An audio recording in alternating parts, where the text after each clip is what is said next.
وأيضا قال الله تبارك وتعالى: وما ينطق عن الهوى إن هو إلا وحي يوحى علمه شديد القوى ذو مرة فاستوى. وأيضا قال الله تبارك وتعالى في موضع آخر: وما أتاكم الرسول فخذوه وما نهاكم فانتهوا إن الله وملائكته يصلون على النبي يا أيها الذين آمنوا صلوا عليه وسلموا تسليما. اللهم صل على سيدنا ومولانا محمد وعلى آل سيدنا ومولانا محمد وبارك وسلم عليه. زمانگ دی اسلام خضورونو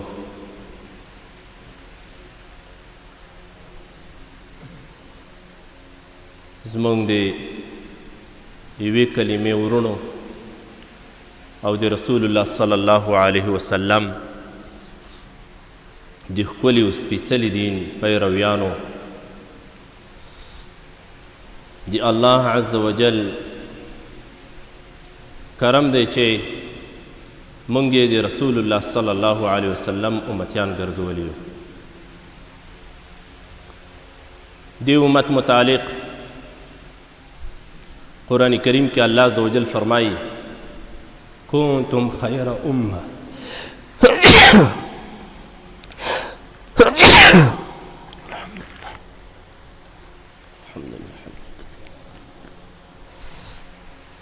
يهديكم الله ويصلح بالكم.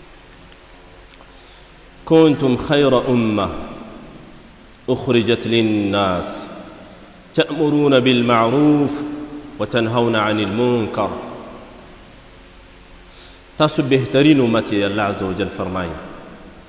امتونو کې غوره امت، له ټولو امتونو نه وروسته دا امت راغلی، خو د قیامت په ورځ باندې به د رسول الله صلی الله علیه وسلم په سفارش باندې او د دې امت د غوراوي له امله جنت ته تر ټولو همدغه امت داخلیږي. د الله عز وجل کرم دی چې د نبی کریم صلی الله علیه وسلم امتیانی جوړ کړي وو، خو الله عز وجل دې موږ تاسو ته د دې پیغمبر اتباع را نصیب کړي. د نن یو څو خبرې په همدې موضوع باندې کوو چې د رسول الله صلی الله علیه وسلم اتباع دا څومره ضرور ده په موږ باندې. قرآن کریم کې الله موږ ته څه وایي؟ سنت رسول صلی الله علیه وسلم څه باندې ګواه ده. موږ به د رسول الله صلی الله علیه وسلم اتباع کوو، موږ به د رسول الله صلی الله علیه وسلم په نقش قدم باندې ځو. که موږ رښتیا د رسول الله صلی الله علیه وسلم امتیان ځانونه بولو، موږ په رښتیا دا وایو چې موږ د رسول الله په دین باندې یو صلی الله علیه وسلم، خو دا به په عمل کې وینو چې موږ څومره د رسول الله صلی الله علیه وسلم سنت را ژوندي کړي، موږ څومره د نبی کریم صلی الله علیه وسلم اتباع کړي. راځئ دغه د اتباع دعوه د صحابه کرامو نه زده کړو. راځئ د صحابه کرامو معمول څنګه اتباع د نبی کریم صلی الله علیه وسلم کوله. حضرت عبدالله ابن عمر رضی الله تعالی عنه دا یو جلیل قدر صحابي ده. الله دې ټولو ملګرو نصیب وکړي د اوس سفر کې چې موږ تللي یو قبر مبارک ته ورغلو. عبدالله ابن عمر رضی الله تعالی عنه د هغو ونو خدمت هم کاوه چې کومې ونې لاندې به رسول الله صلی الله علیه وسلم ناست و. اوبه به یې راوړي باقاعده هغه ونې ته به یې وراچولې. داسې نه وي دا ونه وچه شي. دلته نبی کریم صلی الله علیه وسلم ناسته کړې ده چې زه په دې ونې لاندې کېناستلو کې هم د پیغمبر تابع جوړ شم. دغه لږ عمل چې سره د دې نه نبی کریم صلی الله علیه وسلم دې ونې لاندې چې ناست و، دې ونې خو خاص فضیلت نه لاره، خاص یوه ونه وه نو سیوري ته نبی کریم صلی الله علیه وسلم ورته کېناست. دا یو تصادف و، خو اما د دې هغه کارونو چې تصادفا د نبي کریم صلی الله علیه وسلم نه صادر وو د هغې پیروي هم کوله. هغه ونه چې ده ته به معلومه وه دې ونې ته رسول الله صلی الله علیه وسلم ناسته لاندې ناسته کړې اوبه به یې راوړلې هغه ونې ته به یې وراچولې داسې نه وي وچه شي دې لاندې دا یې ناسته زه به هم کښېنم کله کله چې دا د نبي کریم صلی الله علیه وسلم د سنتو اتباع وشي. صحابه کرامو کې یو صحابي ده د رسول الله صلی الله علیه وسلم سر مبارک یې لیدلی و چې د رسول الله صلی الله علیه وسلم څڼې وې او بیا به نبی کریم صلی الله علیه وسلم دا څڼې مبارکې په منځ باندې نیمولې منځ کې به سیده خط راغلی و نیمې څڼې به یې یوې خواته منځ وې په غوږونو باندې به اوښتې وې او دا نیمې څڼې بلې خواته. شمایل ترمیزي کې د رسول الله صلی الله علیه وسلم د ویښتانو بیان ده د رسول الله صلی الله علیه وسلم د څڼو بیان ده. دغه صحابي مبارک دا سر ګړګوتي و چې هر څومره وس به یې کاو نو دا سر به یې نیمه نه به نیمېده بیا به دا سره غونج شول دا ویښتان به بیا سره ګډ وډ شول. یاره دا څنګه وکم د رسول الله صلی الله علیه وسلم دې عمل کې څنګه د رسول الله صلی الله علیه وسلم تابعداري وکم دا خو نه برابرېږي. اخر سیخ سور که سیخ او په دې سیده سر باندې دلته دا سیخ کېښوده دا ویښتان یې پاک وسوځول چې دا خط پکې ښکاره شي دې دپاره چې دا ظاهري بڼه دا رسول الله صلی الله علیه وسلم ته ورته کړي. دا د صحابه کرامو ایمان و دا په رښتونې د رسول الله امتیانو دې د رسول الله اتباع پېژندلې وه دې د رسول الله صلی الله علیه وسلم سنت پېژندلي وو دوی د نبي کریم صلی الله علیه وسلم ملګرتیا دوی دغه آیتونه په رښتونې معنا باندې درک کړي وو. وما اتاکم الرسول فخذوه وما نهاکم عنه فانتهوا. څه چې تاسو ته رسول الله صلی الله علیه وسلم درکوي څه چې تاسو ته نبی کریم صلی الله علیه وسلم بیانوي څه چې تاسو ته رسول الله صلی الله علیه وسلم درخایي فخذوه دې باندې عمل وکوئ دا درواخلئ دا د خپل عمل لاندې ونیسئ. وما نهاکم عنه فانتهوا او له څه چې رسول الله صلی الله علیه وسلم منع کوي دا کار به نه کوئ دا ناروا ده دا د کافرانو سره تشبیه ده دې نه به تاسو ځانونه منع کوئ. دې باندې نو صحابه کرام ښه پوهېدل الله دې موږ هم ورباندې پوه کړي. د رسول الله صلی الله علیه وسلم اتباع دا یو اهم امر دی. زموږ د احادیثو په کتابونو کې باقاعده بابونه راځي کتاب باب فی الاعتصام بالکتاب والسنه دا باب دا کتاب دا په بیان دی منګولو لګولو کې دا د الله په کتاب باندې او د رسول الله صلی الله علیه وسلم په سنتو باندې څنګه به موږ خپل لاسونه د الله په کتاب او د الله په د رسول په احادیثو باندې ګدو اعتصام بالکتاب والسنه به څنګه موږ تناسب کیږي په لسګونو احادیث مبارکه بیا په دې باب او په دې کتاب کې راجمع کړي وي. دا یو اهم شای ده یو اهمیت دا ده چې د رسول الله صلی الله علیه وسلم اتباع دا مامور به ده الله په دې باندې موږ ته امر کړی. نو څوک چې د رسول الله اتباع نه کوي صلی الله علیه وسلم دا په حقیقت کې د الله نه سرغړونه کوي. د رسول الله صلی الله علیه وسلم د سنتو تابعداري د رسول الله صلی الله علیه وسلم د سنتو اتباع د نبی کریم صلی الله علیه وسلم په سنتو باندې عمل دا د الله عز وجل امر دی. وما اتاکم الرسول فخذوه وما نهاکم عنه فانتهوا.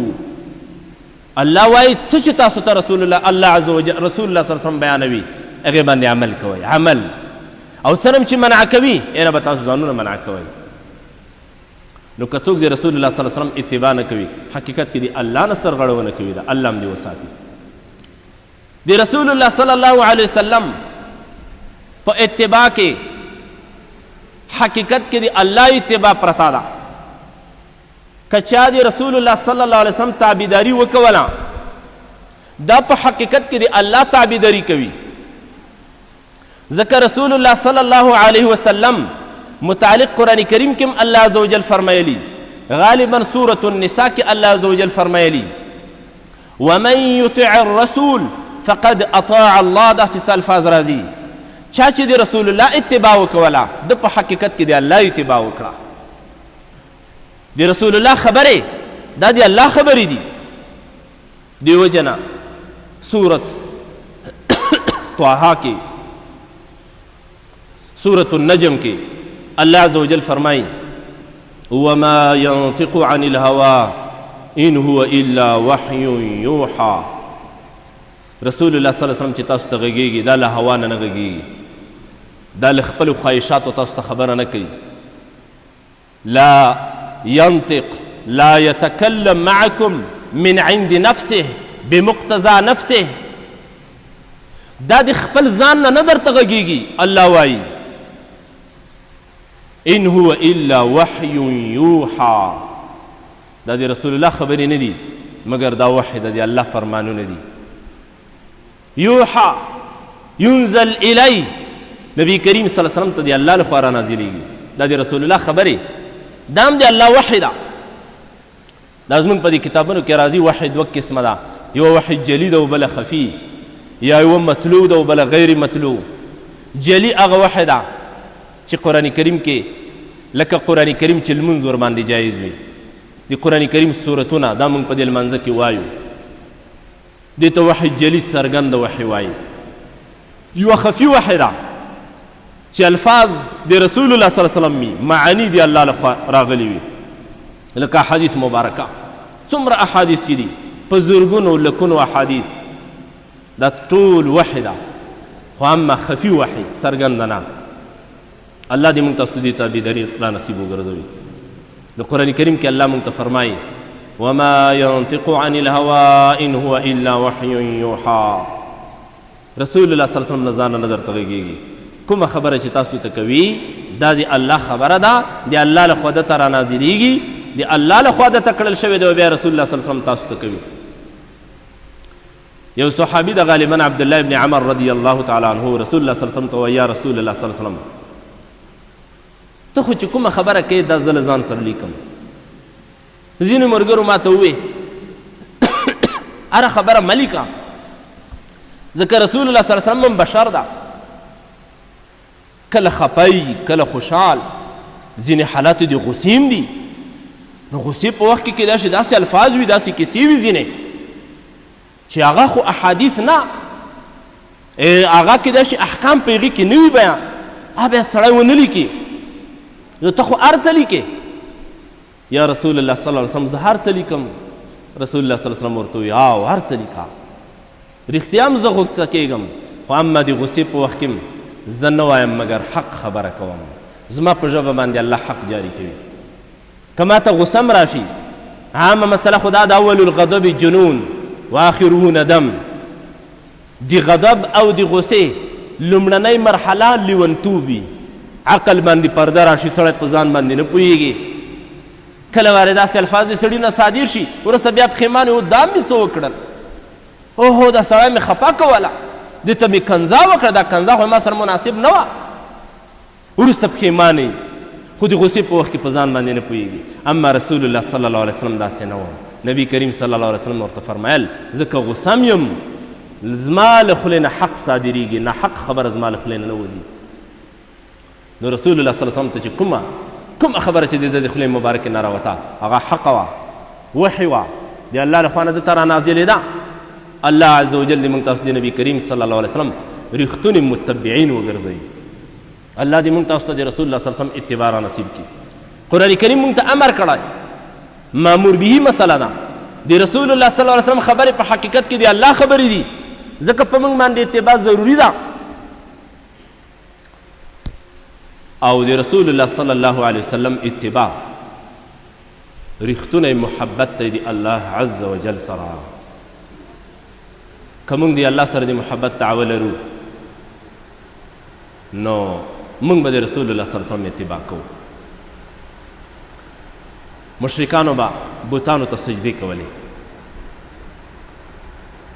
دوی به وی ما نعبدهم الا لیقربونا الی الله زلفا. مونږ د بوتانو ته سجدې نه کوو مګر دې کې یو خاص مقصد ده. هغه مقصد زمونږ الله ته ځان رسول دي. دغه بوتان دا به د په توسل باندې د په وسیله به مونږ الله ته ځانونه رسوو. دغه بوتان به د قیامت په ورځ باندې زمونږ شفاعت کوي، د الله له عذاب نه به هم دغه بوتان خلاصوي. نو موږ خو اصلا کې د الله سره مینه لرو